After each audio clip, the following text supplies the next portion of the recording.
What kind of goes with our theme today, we're going to be talking about hospitality. And this whole campus is about being hospitable to people and having a house for people somewhere that they can live and stay. And we picked that up early on in our mission as we started Bear Creek. We really wanted to serve our community and serve the under-resourced in our community. And the Lord just led us into housing. And through a number of different stages, it was really interesting in how God lined that up. And that's kind of our niche in this community. And so, but it's really about hospitality, about finding a place for people to live and stay. You know, the Bible is really strong about hospitality. In that culture, it was really expected that you would have a place and you would open up your home to take people in. My grandfather, who passed away, he was born 1898, so he would be quite old right now, 126 years old, which is really amazing that I got to know someone from the 1800s. But now they say I got to know somebody from the 1900s. That sounds old today, but my grandpa would talk about when they had a farm and his family moved out there and kind of homesteaded that area before he was born, and he inherited that from his mother, from his father and their family. And he always talked about neighbors coming over and visiting. And they always had food ready for people. They always had a pie. Or they would make some donuts. And it was just expected. And you didn't have to call because they didn't have telephones necessarily. You would just show up, and then you would open up your house and you would have a visit. You would have coffee and cake or whatever that might be. And he said that really changed through the years where people weren't able to do that very much anymore. Everybody's so busy. Everybody's doing their own thing. And even culture has kind of changed. It used to be prior to World War II, that when you would look at houses built in communities, they would have their porch in the front, right? Now all the houses build their porch in the back. When they built it in the front, they expected to greet people as they walked by because people were walking down to the grocery store, and so they didn't necessarily have to drive, and so you were able to see your neighbor and love your neighbor and communicate with your neighbor. But now we want privacy. We want everything fenced off so nobody can see us. And so it's kind of changed. Our culture's kind of changed that way. But Grandpa talked about how important that was to have things ready. And I grew up with that too. My mom was great at that. We'd have people that would stop over, and it was amazing what she could throw together. And we would have a meal, or we'd have a sandwich, or we have goodies. And some of those folks would stay for a couple hours, and we would talk. And sometimes people would call and want to stay if they, a family member or things like that. And Mom and Dad were really, really open about doing that. And my Aunt Betty, after church, she would invite us over to her house, and they lived in a very simple house. But it was amazing what she could do with food. She could put something together, and all of a sudden we had this fantastic soup with these brownies that just come out of the thing. And it was just, she would just welcome people, and she would welcome new people that were attending that church, or maybe somebody that just moved in that little rural community. But she just had and it wasn't a fancy place. It really wasn't. It was a pig farm. And they had liquid manure, so you can imagine how lovely that would smell.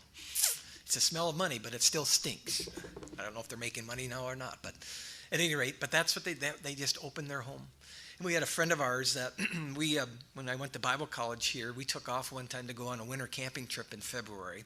We'd go skiing up in the Boundary Waters, and we'd camp in tents, but we'd get these down sleeping bags that would keep you warm to about 25 degrees below zero. So it was very warm. But we took off back when we were young, took off about 10 o'clock we were going to go to Tofty, Minnesota. And then over to Sawbill Lodge, which is about 7 hours away. But we decided to go up to my friend's place in Grand Rapids first to go see his parents, and then we'd drive over. So we got to their parents' place at about 2 o'clock in the morning, we walked in, they get up all rubbing their eyes, and they said, let's make you some food. So they brought out this feast of northern Minnesota. We had bear jerky, we had pickled onions, we had venison that they had stewed, and so we ate some of that, and then they brought out some other breads and things like that, and we just had a great time talking and fellowshipping and eating at 2 a.m. in the morning. I think we took off at 4 a.m. after that. But they just opened up their place, and it was just so welcoming and fun to be there. That's hospitality. And that's such an important aspect of welcoming people in and building friendships and even family. But it was a really key component to the world at Jesus' time. You were expected, they didn't have a lot of hotels back then, and so you were expected to take people in, even sometimes if you didn't know them, and provide for them. In fact, a lot of the Hebrew houses had a little room they called the upper room, or a room that they would have as a guest room. Some think that that's where Jesus, when it says there was no room in the inn, that word can be translated guest room. And some might think that they tried all these places and every guest room was filled in that community. So they ended up staying in the stable and I heard one guy, a scholar, talk about, those people would bring in their animals during night. Their animals had a room in their house, a little place that they would stay. And so everything was filled in that house, so they ended up having to stay with the animals. But it was all about hospitality, see. Hospitality was really, really important in order to help people take care of their needs. But it was important about getting to know people as well. Jesus loved going over to people's houses and eating and fellowshipping with them, because that's where you can have conversations with people. And so hospitality is vital to the health and life of a church. In Romans 12, verse 13, after Paul just talks about how we're saved by faith through God's grace, he moves into the more practical area of Romans 12, where he starts telling us, okay, what's this look like? In view of what God has done for us, what does this look like? And in verse 13, he says this: share with the Lord's people who are in need and practice hospitality, welcoming strangers in. So I want to talk about that real briefly today. It's one of the strategies, it's one of the things that we want to kind of build into the life of our church. We actually had a big push for this right prior to COVID. And we did a sermon series on being hospitable to our neighbors, loving our neighbors. And then we're going to do community meals here on this campus and invite our neighbors that live here over. And then the anti-hospitality disease hit, and the anti-neighborly disease hit, and then it went away because we couldn't meet. And we have never really gotten back to that. But I think it's a really important strategy as far as reaching out to people, and strategy as far as sharing Jesus with others as well. And that's to love our neighbor. So I want to give you a couple acronyms today. I like acronyms because they help you remember things. These aren't original with me. I'm not that smart. I like to steal things from people and then take credit for it. And so here's a couple acronyms that help us. So we're going to look at how do we become hospitable in our neighborhood? How do we bless our neighbors? Jesus gave us a couple of commandments. He summed up the whole Old Testament, actually all of biblical teaching in this. If you want to know what biblical teaching is, he says, love God with all your heart, soul, mind, and strength, and love your neighbor as yourself. We do pretty good at loving God. We have our personal devotions and things like that. But we struggle sometimes of loving our neighbor and defining exactly who that is. But it's really a part of who we should be, about reaching out to our neighbors and loving them. In the book of Genesis, we read about creation, and we read in the first couple of chapters of how God created the world and how he created human beings. In chapter 3, then we learn about what's wrong with creation. We learn that sin entered the world and everything was messed up, and it was a mess. It was such a mess that God decided that he needed to take care of it, and God knew it was going to be that way. It was not a big surprise to him. It's all been part of his plan, but he decided that he needed to wipe out all evil in the world, and so he caused a flood to happen to purify the earth, and he saved a remnant of people in order to be the hope of the world is in that family, that they would live right with God. And then that family grows up, and they have their issues as well, and all of a sudden we get to chapter 12, and a man named Abram comes into the biblical scene. And God chose Abram to be a person that he would develop a people from, a people that would represent God in the world and model what it means to be in right relationship with God. That people would turn into the people of Israel, their Hebrew people. But it started with Abram. And Abram later became Abraham, and he became the father of of the nation of Israel. Now at this time he didn't have any children at all. They weren't able to have children. And so we read in Genesis 12 then that God gave him kind of a purpose or a mission. In fact, this is kind of the first great commission that he gave to his people. And it says in Genesis 12, 1-3, the Lord said to Abraham, go from your country, your people, and your father's household to the land that I will show you. And I will make you into a great nation, and I will bless you. And I will make your name great, and you will be a blessing. And I will bless those who bless you, and whoever curses you, I will curse. And all the peoples on the earth will be blessed through you. He states that in a way that this blessing is a continuous process. That all throughout, that not only would Abraham be blessed, but his people would be blessed and be a blessing. And ultimately that blessing came through Jesus Christ, the offspring of Abraham. And ultimate blessing comes through our relationship with God. But we too are supposed to carry that idea out. Since we are blessed from God, blessed by God, and blessed, we are to be a blessing to other people. We are to do what we can to be positive in their life, to make a positive impact in their life, and to do what we can to kind of elevate them and to lift them up. I like Zig Ziglar. And he's passed away and gone to be with the Lord, a great motivational speaker. But some of those, he says, I just want to make somebody have a better day. I want to make them a better person. I think that's a great attitude to have. Every encounter that you have, do you make that person a better person? That's the way that you can bless them. And so I came across this acronym through a book called by Dave and John Ferguson. Dave and John they were very cutting edge church. In fact, Curtis and I came from a conference that they helped put together for these last few years. They got a community Christian church in Illinois. They were one of the first churches to do multiple campus sites for church, and they've reached a lot of people in that area. But they're very innovative as well in how they reach communities. One of the things that they would do is they got into a builder, and he built communities in the Chicago area, and then the builder was a Christian man, and he would put a community center right in the middle of this building, and they would plant a church in those places. That was part of their plan and development. And so they're really cutting edge as far as how they can reach their community. But these guys put together a book called Bless. And you can order that. I did have some copies, and I can't find them. So, but it's a great book that gives you some ideas of what I'm going to be talking about today. But how can we be a blessing to other people? And that's part of being hospitable.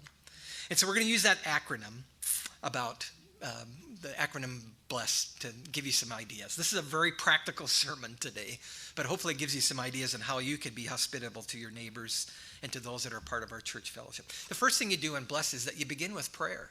You look at your neighbors and you see some of you have been living there, maybe you just moved in, maybe some of you have been there a long time, but start praying for your neighbors. It's kind of neat to make a little box. I did this to just make a little print of where your neighborhood is and start writing the names of the people that you know in your neighborhood. And then get to know, if you don't know them, try to get to know their names, just to say hi to them so that you can, when you're walking down the street or walking a dog or whatever you're walking, and that you can say hi to them. But just get to know them and pray for them by name. And even through that aspect of it, number one, prayer, what it does for you is, number one, it gives you a relationship with God. You're connected with God, and you're talking and communicating with God. We talked about that a few weeks ago. But the other thing is it gets God, and God's always working behind the scenes. And it gets you connected for him to show you where he's working in a person's life. And you hear that, how God is working in a person's life by how they converse and how they talk or what's going on in their life. And it could be down the road that you're praying for these people. You're praying that God opens that door. And all of a sudden when your neighbor says, hey, just wonder, I know you go to church. What do you think about church? That opens the opportunity for you to share. But it begins with praying for them. Pray for them when they have issues that are going on in their life. We have our neighbor right now, Grandpa and Grandma, and their little boy. Talked about him last week, 9 years old, has cancer. And actually he's 11 now, and that cancer came back. And the doctor said when it comes back, it's not good. It's very, very aggressive, so it doesn't sound very hopeful. And so we're praying for our neighbors, and they're down in Arizona, and I know they're devastated by that because they love that little guy, just like anybody would love that little guy. But it gives us an opportunity to support and encourage them as a neighbor would. But you pray for those people. You pray for people and ask God, what can you do? When you pray, it's amazing how that door opens up. It's like when you buy a new car. And all of a sudden you see your car everywhere. You never noticed that car before, but you see it everywhere. I didn't know they had a silver Subaru. There's like 30,000 silver Subarus in this car. That's what prayer does. I think it opens up God opens up your mind so you can see the needs around you. And all of a sudden they're clear. Where before we might just walk by our neighbor, but this time we would pause because we've prayed, and it gives us a chance to talk. Number two, very, very important, is to listen then. I forgot to do the verse, but we'll go on to James 1, verse 19. Everyone should be quick to listen, slow to speak, and slow to become angry. That one you need to put on your refrigerator and memorize that. That would solve a lot of problems, and a lot of problems are based not on listening. We like to talk. We want to get our opinions across, but we have a hard time listening. And listening to the other point of view. It's really important that you do that, to try to walk in somebody else's shoes so you can at least understand where they're coming from. And that helps you process what they're trying to say to you. But listening is really, really important. Husbands and wives don't listen. Parents and children, politicians, employers and employees. Listening is a key component to getting good things done. And that's why it's a very good important aspect for loving our neighbor as well. You listen to them. That's where you get opportunities. Just when you stand outside and you start talking, and then you start listening. What's their dreams? What are they talking about? What's important to them? What do they laugh at? All those kinds of things. It just helps you to get to know them. And then you get to know their heart a little bit as well. Then you get to know what you can pray for them about. And you can get to know what bothers them, what they're upset about. But listening is really, really vital. The Holy Spirit, well, we listen to them first. We got to listen. But we also need to listen to God. As we're praying, he might be prodding us to say, go talk to your neighbor over here, or go bring this over to your neighbor here. They really need something over there.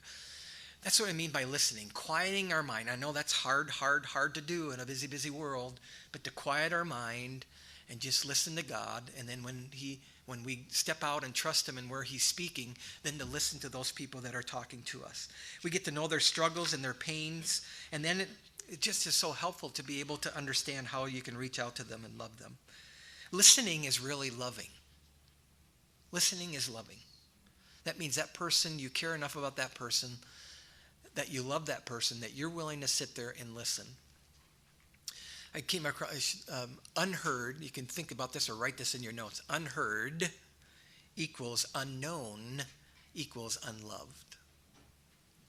Unheard equals unknown equals unloved. But listen equals being known equals loved. That's such a key component to anything that we do, and especially as we're trying to love our neighbors.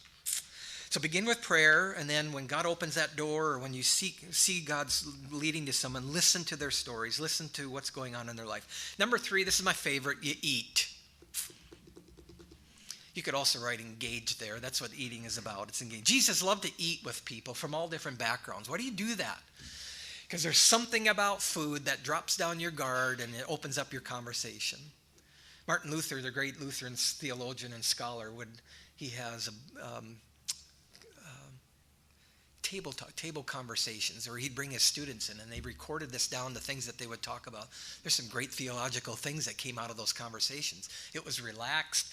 You kind of go off the cuff, and then a lot of stuff came out of those conversations. And this is what he's talking about here. You eat. Jesus was great at that. In Luke 5, verse 29 through 32, we read that Levi, who was a tax collector, held a great banquet for Jesus at his house. And a large crowd of tax collectors and others were eating with him. But the Pharisees and the teachers of the law who belonged to their sect complained to his disciples, "Why do you eat and drink with tax collectors and sinners?" And Jesus said to them, "It's not the healthy who need a doctor, but the sick. I've not come to call the righteous, but the sinners to repentance." He wasn't scared to eat with anybody. Now, back in that culture, when you ate with someone, that meant you accepted them. It didn't mean that you agreed with them. It just meant that you accepted them as a person. These Pharisees thought that they were unholy, they were bad people. We're going to stay away. They didn't want to get tainted by them. Jesus wasn't afraid about being tainted by them. He was more concerned that they would be influenced by him. When we're in their presence, we can influence people too by being in their presence. And eating is a great way to do that. Eat means to engage with people in a casual, relaxed atmosphere. It's just a way that you can get to know people and share a meal together. And then when you talk, you can share things about ask questions about what challenged you when you're growing up. Where'd you come from? I love to ask that.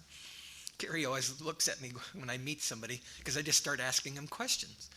She goes, "How do you do that?" I said, "I just ask questions. That's all you got to do." And then you get to know a lot about a person. When you put the attention on them, they're willing to talk. They're willing to communicate with you. But you do that by sharing a meal together. This summer, we're really making a commitment to do that in our neighborhood. We've got some new neighbors that just moved in, and we want to invite them over. They got a little girl, and we want to invite them over to get to hear their story and just share some meals together. But you eat with people. That's pretty simple, right? You like to eat, right? See, that's a pretty easy strategy. Number 4, serve. Romans 12, verse 13, it says, "When God's children are in need, you be the one to help them." You be the one. That means just take a look, and when you see a need, you go deal with that need. And get into the habit of inviting guests home for dinner, or if they need lodging for the night. There's that hospitality aspect once again. But I wanted to highlight that serving aspect. You need to find ways that you can serve. That's how I talked my wife into letting me buy a snowblower so I could serve my neighbors. Let alone not liking to shovel snow, but I could serve my neighbors.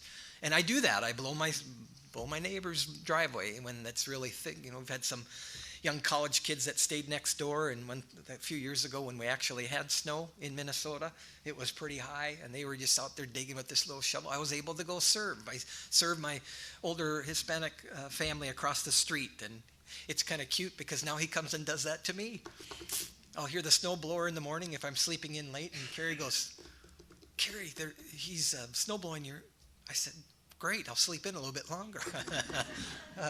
But you just serve one another. You look for ways that you can help each other out. And we've lived in our neighborhood for 24 years, and so we've got a lot of neighbors that have been there since we've been there. And we're able to help each other out, and it's just wonderful to be able to do that. But when you serve other people, that makes them feel great, because you're willing to get down and help them. Our Hispanic Carrie one day, she had daycare, of course. You've heard that 5 billion times. But she looked out the back window. There's a chicken back there. She thought she was going nuts. There's a chicken in the backyard. So she called the people that come and pick up chickens and dogs, whatever that department is. And by the time they got there, the chicken was gone. So Carrie was going nuts. And then we came home from being gone somewhere. All of a sudden, we saw 6 chickens walking around. So our neighbors had chickens in their backyard, and we didn't know that. They were only supposed to have 3, but they had 6. And they were gone, so we went and herded chickens. Have you ever tried to herd chickens? Yeah. That's what neighborliness is about. We took 2 rakes. We were ingenious. Took 2 rakes because they had big on it, and we were going like this. Come on, chicken, chicken, chicken, chicken. And we got them back into the backyard, and we served it. And ever since then, that family they bring us eggs because we help serve them, and they do all these fun things for us. But that's serving your neighbor. Finally, number 5, the last S is that you share your story. Share a story. 1 Peter 3, verse 15, but in your hearts revere Christ as Lord, and always be prepared to give an answer to everyone who asks you to give the reason for the hope that you have. But do this with gentleness and respect. And that last part is really important for all of us. When the time is right, you'll notice, you'll sense it, and especially if you've been praying, the time is right for you to share what God has done for you. Never thump people with it. Never thump anybody, but just share your story, because it's your story. And it's hard to refute your story because it's your story.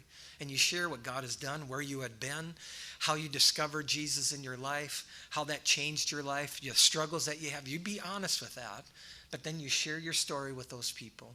And you never know. You never know. Your story might become part of their story as well. And when you do that, you bless your neighbor. And we bless not as a project, but we bless because we love them. This is how you love your neighbor. So I challenge you to think about how you can do. First, get the book, Dave and John Ferguson, Bless. You can get it at Amazon. It's not that expensive. They have some really great ideas on how to go about doing that. We want it part of who we are as a church. It's one of our main, we want you to serve your neighbor. We could do lots of programs in this church. We can always bring you here, bring you here, bring you here. We want you to go out there. We want you to love your neighbors where you live at. Number 1, it's close. You don't have to drive. And number 2, it puts that ministry into your ballpark. That's your mission field where you're at. And you do that by blessing your neighbor. All right, very quickly, the last thing I wanted to share is, okay, what do you do when they come to church? They said yes. Well, that's when we want to bless them, or we want to be hospitable by giving them a gift. And here's the gift.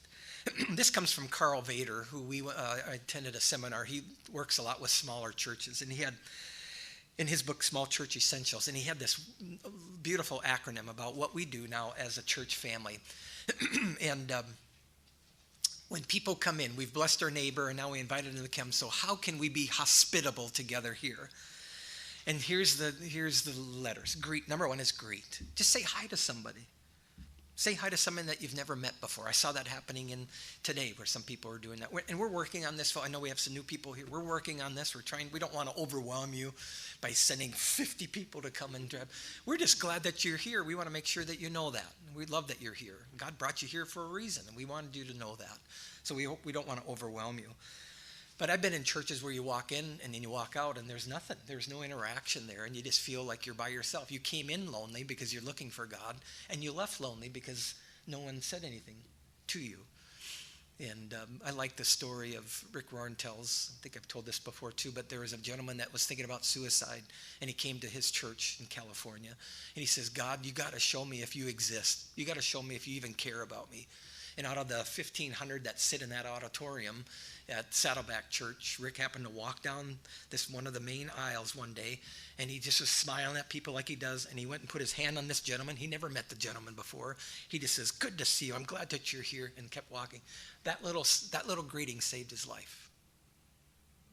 He wrote a letter to Rick and says, when you came and said hi to me, it was really God saying that he cared about me. That's how important that is, that we greet people and say hi to them.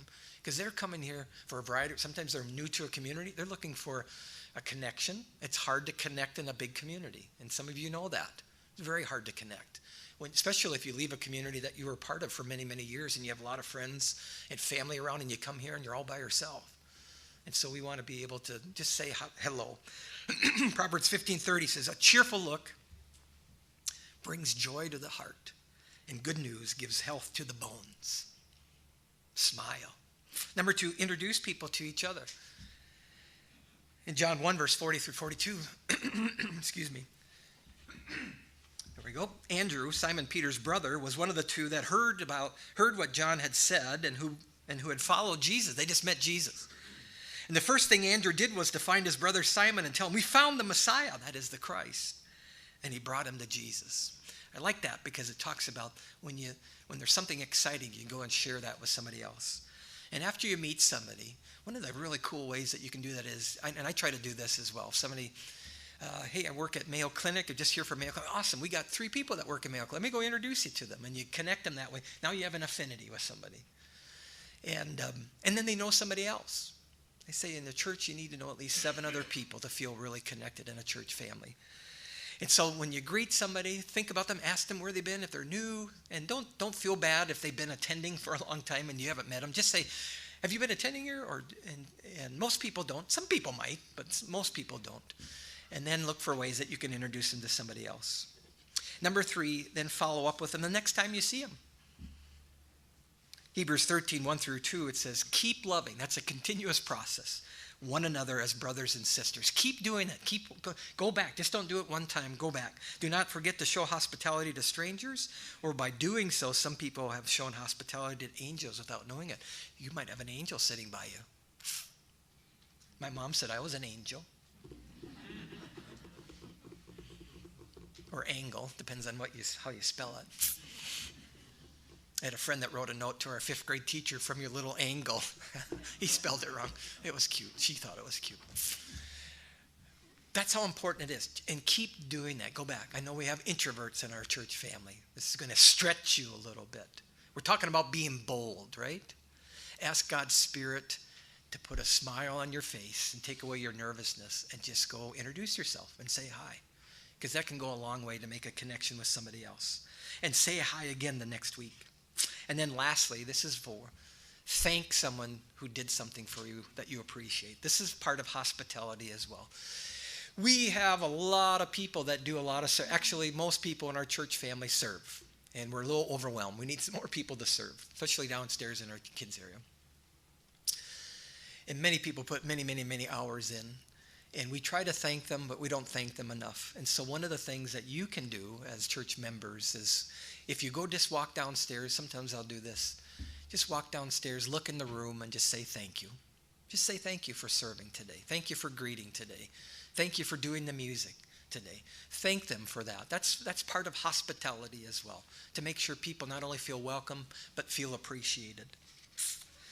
Here's the bottom line, folks, and why I talked about it. We just really want to emphasize that. We don't have a fancy building. We don't have lots of things, programs going on. And so you do what you can do with what you have.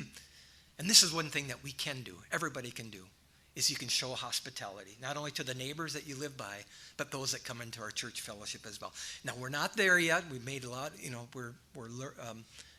these are things that we're emphasizing to make sure that we're doing, and that's part of who we are. But I just think it's really, really vital that we do that, to get out of our comfort zones and stretch out and love our neighbors and love those that are here. Proverbs 22:11 says, one who loves a pure heart and who speaks with grace will have the king for a friend. And I just think that's really interesting. Those that go the extra mile to do good things to other people, a king would even appreciate as well. I was at a conference this week and we were talking about barriers to church. What keeps churches from growing? And the guy, I really like this person because he's very straightforward and he kind of disrupts things sometimes. But he talked about, friendliness isn't the key when it comes to greeting people. People are here looking for a friend. And so remember that. They're looking for a connection. They're looking for a friend. So not only be friendly, but to be a friend. And that's what he says. Loves from a pure heart and who speaks with grace. They can even have a king for a friend. And that's what I hope that we can become here as well. Loving people, loving God, loving people. That's what it means to be neighborly. And that's what it means to share hospitality with others. Let's pray. Heavenly Father, I pray that you help us be hospitable to people. We come from a lot of different backgrounds. Sometimes we come in here, we got business in our mind, and we're thinking about other things, but we forget sometimes that there might be somebody that's new, and it would be just nice to say hi and just thank them for coming. And especially our neighbors, Lord. We've lived around them for many, many years, and some are grumpy and some do this or that, but we could still pray for them and ask that you work in their life and to help us love them. You said that we should love our neighbors and love our enemies, love those who persecute us. That's everybody. And so I pray that we can do that with your Spirit's help, that you give us that kind of attitude, that kind of compassion, as Jeff talked about as well, about looking to the benefit of others above yourself. And help us be a warm, friendly place so that people can not only become friends with us, but that they can become friends with Jesus. And I pray this in your name. Amen.